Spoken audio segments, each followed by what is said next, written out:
everyone, my name is Mackenzie and today I'll be reading Anthony's Great Adventure. I co-authored this book with Kaidynce Storr, who's a student at East 3 Secondary in Inuvik, and the illustrations were done by students at Mother Teresa Middle School in Regina, Saskatchewan. This is Anthony's Great Adventure.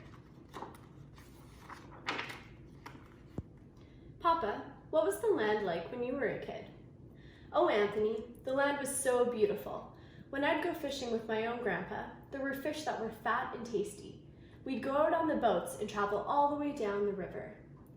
Anthony decided to go out on the land near his papa's house to think about what he had told him. This isn't how my papa said the land should look. The water is too low for our boat to float all the way down the river. This fish I just caught has mushy skin and these weird marks on it. I can't believe the land has changed so much since my papa was a kid. I need to do something to stop these changes. When Anthony went to school the next day, he noticed a poster that he had never seen before. Go to Europe to talk about how climate change impacts my community? I've never even been outside the Northwest Territories before, but this is the perfect way for me to do something about the changes on the land. Anthony had been on an airplane before, but never one so big.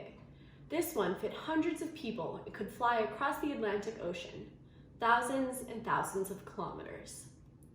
He couldn't sleep on the flight. He was too excited. Anthony spent the whole flight staring out of the window and gazing at the clouds below. One moment, the clouds would look like cotton candy, and the next, it looked like a herd of caribou running through the sky. Anthony was nervous but excited. It was a big deal that he was traveling all the way to Europe to talk about his community.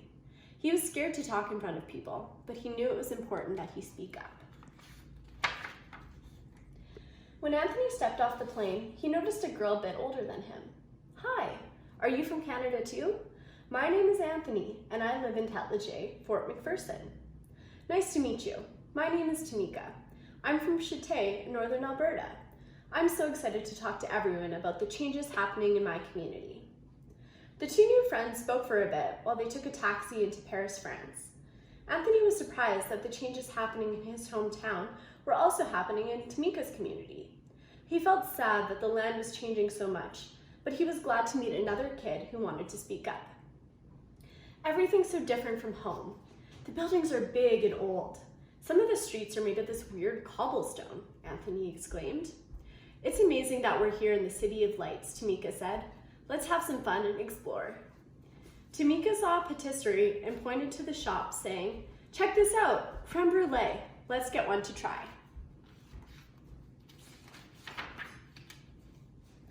Once Anthony and Tamika got to Poland, they were greeted by some conference volunteers who gave them a cheery, welcome.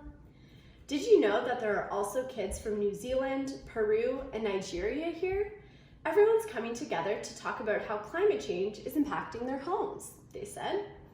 Wow, we didn't know so many other people here were going to come from all over the world, Tamika thought to herself. Anthony knew it was important that he talk about the land, but he was overwhelmed that so many people had traveled to Poland to meet about climate change. He wasn't used to being around so many people.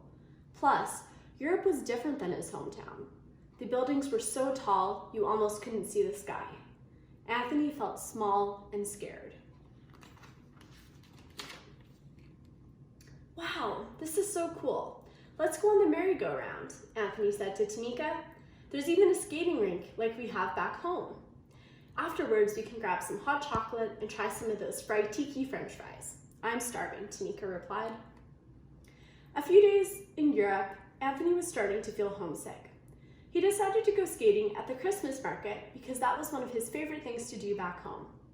I didn't know people in Europe like skating as much as we do in Canada. I guess we have more in common than I thought, Anthony exclaimed. He had so much fun gliding around the outdoor rink. It reminded him of the days he'd spent with friends skating on the river by his grandparents' house. Anthony skated to the beat of the Polish music playing nearby and thought the string lights above him were like stars in the sky.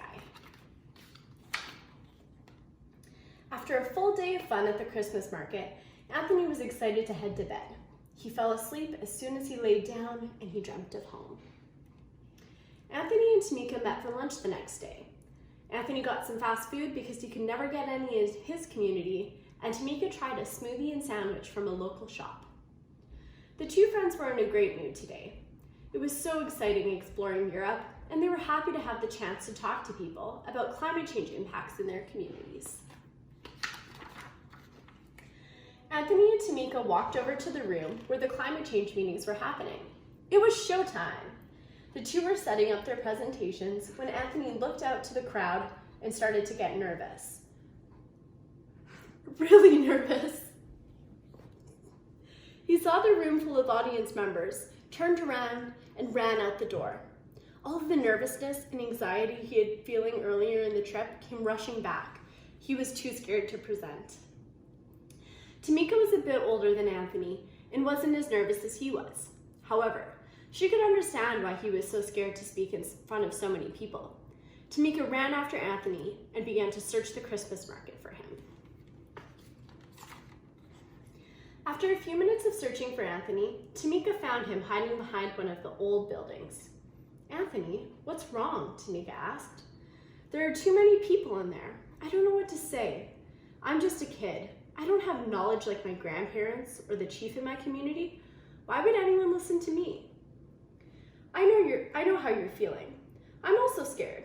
It's completely normal to feel nervous and intimidated. But don't worry. Us kids have our own knowledge, and we have important things to say. People want to learn from us. "You really think so?" Anthony replied.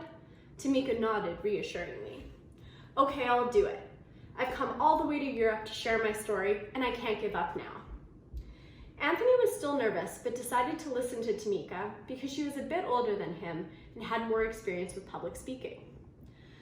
He stood up in front of the audience and video cameras and began to talk. He shared the stories his papa had told him about how the land, water, and fish have changed. He spoke about how kids haven't always had the chance to share their stories, but how they want to be included. Anthony talked about how he fears for the future of his community because the impacts of climate change are so bad. By now, most people had said goodbye to Anthony and Tamika and left the room. However, a small group of girls stayed behind to talk to the pair. "We are the Maori Girls. We came here from New Zealand to talk about climate change and would like to sing a song for you to thank you for sharing your story." "Thank you, thank you, thank you very much. Your knowledge is valuable and we thank you very much. Kids have good stories and a lot of things to say, so thank you, thank you, thank you very much." Anthony returned home excited to eat his favorite foods and tell his papa all about the trip. He was most proud of his presentation and told his grandparents all about it. After returning to Tetleger, Anthony was much more confident than ever before. He was no longer afraid to speak up. Anthony joined the Gwich'in Nation's Youth Council so he could keep representing his community and get other kids involved. That was Anthony's great adventure. Thanks for reading with me today.